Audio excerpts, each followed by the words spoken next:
Selamat sejahtera. Hari ini kita bersama dengan Datuk Seri Insinyur Haji Nizar Jamaluddin, Adun Pasir Panjang, Pengerusi Pakatan Rakyat Negeri Perak merangkap Menteri Besar Rakyat Negeri Perak. Hari ini kita akan bersama dengan Datuk Seri untuk mengupas definisi 2 September yang mana Siva Kumar, YB Siva Kumar, YB speaker yang sah telah memanggil satu sidang DUN yang akan ditetapkan pada 2 September ini. Dan kita akan bertanya kepada Datuk Seri sebagai Menteri Besar, apa definisi dan apa tujuan 2 September diadakan. Baik, Assalamualaikum Datuk Seri. Assalamualaikum warahmatullahi wabarakatuh. Datuk Seri, rakyat mengetahui bahawa 2 September merupakan satu tarikh yang dipanggil sebagai satu sidang DUN yang mana ia untuk membahaskan titah ucapan Sultan Perak. Jadi, pada pandangan Datuk Seri, adakah 2 September akan mencapai satu matlamat yang lebih khusus melainkan membahas titah ucapan baginda Sultan? Assalamualaikum warahmatullahi wabarakatuh. Ya ayyuhalladzina amanu kutiba alaikumusiyam kama kutiba alal ladzina min qablikum la'allakum tattaqun. Wahai orang-orang yang beriman, kamu difardukan berpuasa sebagaimana umat terdahulu daripada kamu juga difardukan berpuasa. Mudah-mudahan kamu beroleh ketakwaan. Alhamdulillah wa syukrulillah wassalatu wassalamu ala Rasulillah sallallahu alaihi wasallam. Terlebih dahulu saya ucapkan terima kasih kepada blogger Perak Express yang sudi membuat sedikit liputan berkenaan dengan persidangan yang akan berlaku pada 2 hari bulan 9 pada jam 10 pagi, iaitu hari Rabu minggu hadapan. Sesungguhnya persidangan ini besar artinya bagi Pakatan Rakyat, bagi Kerajaan Negeri Perak Darul Ridwan dan juga bagi negara Malaysia.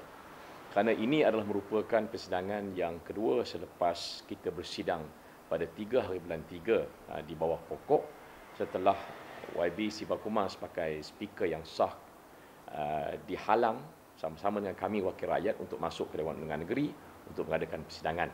Dan akhirnya tercetuslah persidangan besar di bawah pokok yang menjadi sejarah yang besar hari ini, yang mana beberapa usul dan ketetapan dibuat. Nah, selepas tarikh 3 bulan 3, maka ada persidangan lain yang dipanggil oleh Setiausaha Dewan Negeri Perak, yang mana kami juga hadir oleh kerana menghormati tarikh yang telah ditetapkan dan diperkenankan kepada Yang Maha Mulia Paduka Seri Sultan.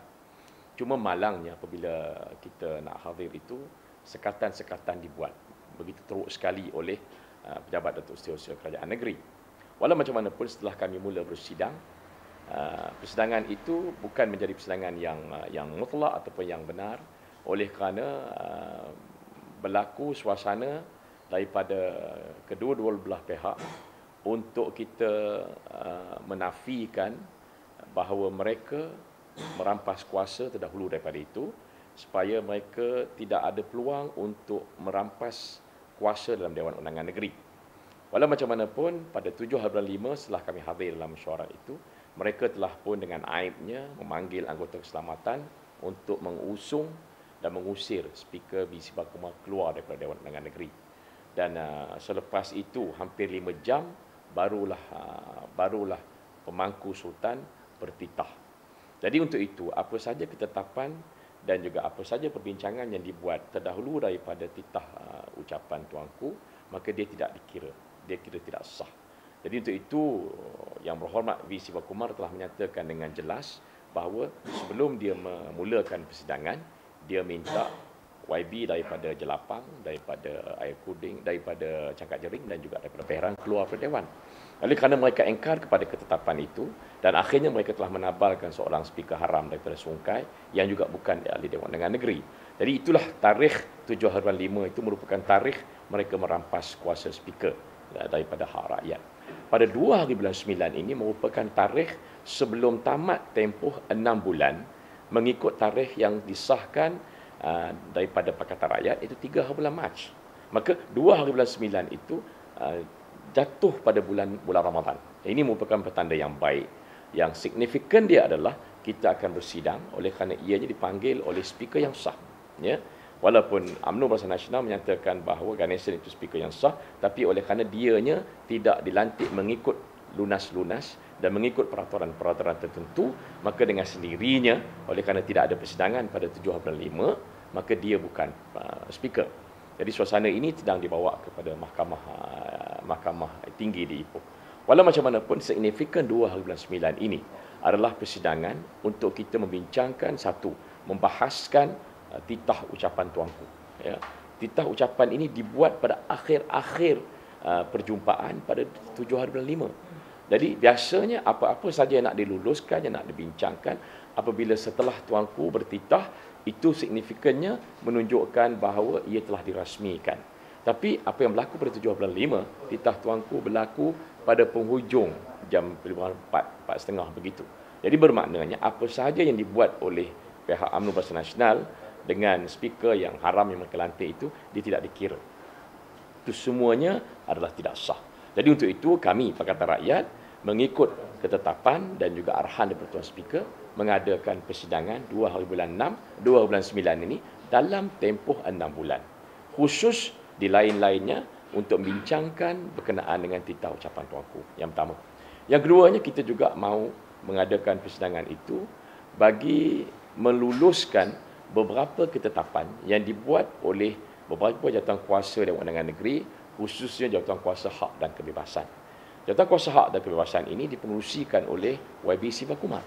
Jadi YB Sivakumar telah pun bersidang dalam jawatankuasa ini dan membuat beberapa keputusan, khususnya untuk menggantung yang berhormat Dr. Zamri dan juga menggantung YB Hit Fong, kemudian mengenakan kompaun ataupun saman berjumlah setengah juta kepada Hit Fong dan 250,000 pada YB Zamri.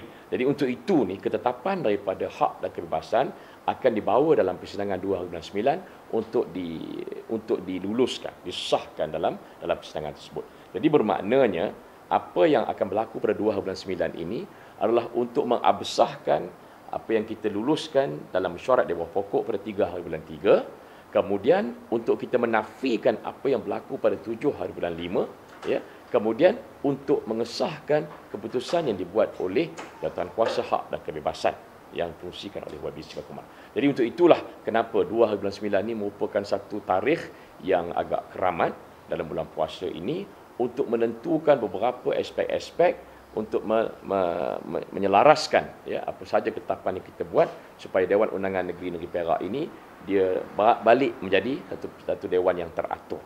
Oleh kerana apabila ianya telah diceroboh oleh anggota keselamatan melalui arahan daripada pihak-pihak tertentu, khususnya pimpinan UMNO Barisan Nasional, maka kedudukan suasana Dewan Undangan Negeri jadi huru-hara, jadi lintang pukang. Jadi 2 hari bulan 9 ini adalah usaha Pakatan Rakyat untuk mengembalikan balik kemuliaan Dewan Undangan Negeri supaya apa saja ketetapan yang nak dibuat sebelum ini dapat disahkan di situ. Dan akhirnya diharapkan dengan persidangan 2 bulan 9 ini dapat kita lanjutkan persidangan yang muktamad pada akhir tahun ini untuk kita membentangkan satu belanjawan bagi tahun 2010 yang mana ianya perlu sangat dibentang dan diluluskan sebelum akhir tahun ini. Jadi saya kira 2 hari bulan 9 ini merupakan satu persidangan yang cukup signifikan bagi sejarah politik di negeri Perak Darul Ridwan.